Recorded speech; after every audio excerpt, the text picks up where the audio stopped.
Ted. How are you, sir? Mark, I'm doing terrific. How are you? I'm okay. It must be frustrating as hell to be sitting on a committee and you got to listen to Cory Booker and then you got to listen to White House and then you got to listen to one after another. They're literally defending the lawless, rogue federal district court judges who've taken over our Constitution. They're literally defending it, aren't they? Well, they're not only defending it, they're cheering it on, they're celebrating, they want to see more of it. And you got to understand, fundamentally, today's Democrats, they don't give a damn about the Constitution, they don't give a damn about the rule of law, and they don't give a damn about democracy. The fact that the American people reelected President Trump, elected a Republican senator, elected a Republican House, not a single Democrat senator cares, and they want these unelected radicals who every one of them voted to confirm. They put the radicals on the bench. Do you know of the 40 nationwide injunctions that have been issued against the Trump administration in the last 5 months? 35 of them came from the same 5 judicial districts. They keep going back to these left-wing zealots who don't care about the voters, and they want to shut down the entire agenda the voters supported. It's interesting to hear our friend Cory Booker. They talk about, you and others creating an environment of violence, the president, against these judges. Haven't they spent a lifetime going after Clarence Thomas, and now they're going after Sam Alito, and now they want to destroy the independence of the Supreme Court? Now they want to turn it into their own little Politburo. I mean, aren't they the ones that really object to our constitutional construct? Absolutely. It was Chuck Schumer who stood on the steps of the Supreme Court and threatened the justices by name. He threatened Justice Kavanaugh and Justice Gorsuch and said, you have unleashed the whirlwind and you will pay the price. And it was deliberate. And listen, as I talked about at the hearing today, all of these Democrats who are suddenly clutching their pearls saying we must defend the judiciary, every single one of them was silent when you had angry and dangerous mobs outside of the homes of Supreme Court justices night after night after night. And existing federal law makes it a crime to protest at the home of a judge to influence the decision.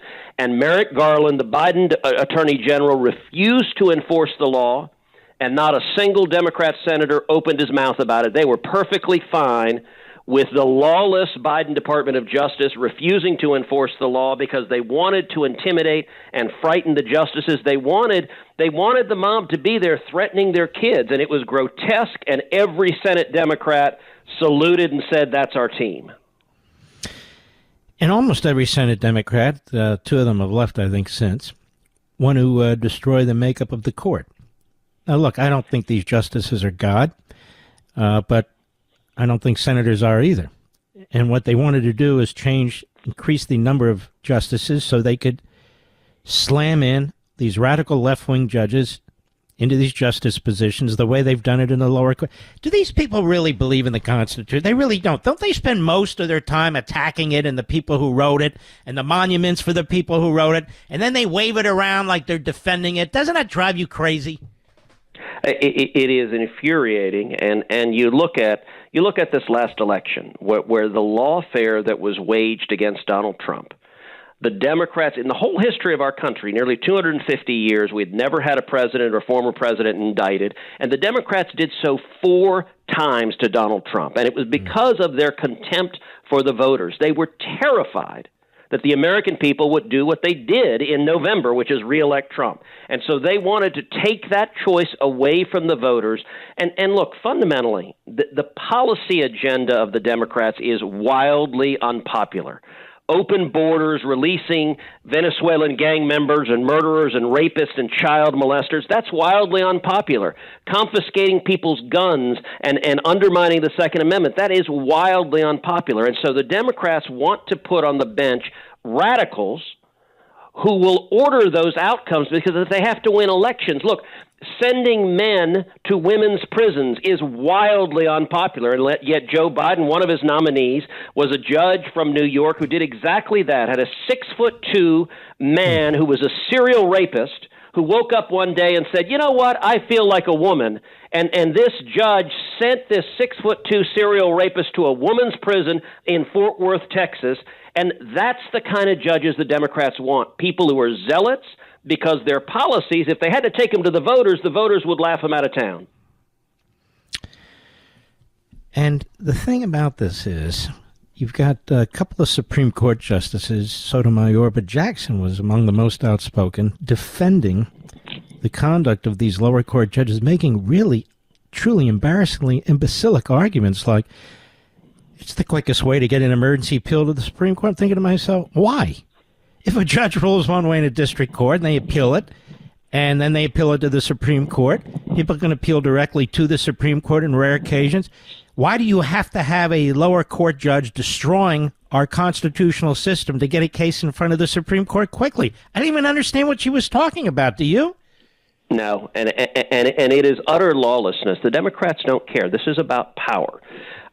Look, one of the things for folks at home to understand, nationwide injunctions have not been the way the Constitution has operated for most of the history of our country, the first 150 years of our nation. You know how many nationwide injunctions were issued by district court? No. Zero. Not a single one.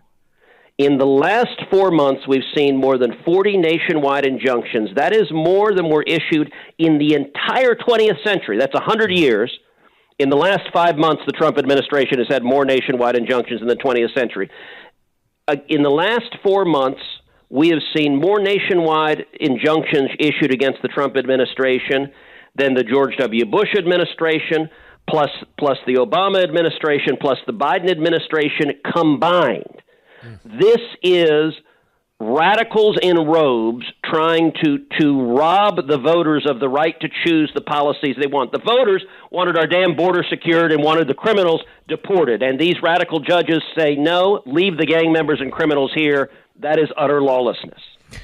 Ted Cruz, thank you for always standing up for us in Congress and elsewhere. God bless you, my friend. Take care of yourself. God bless you, my friend.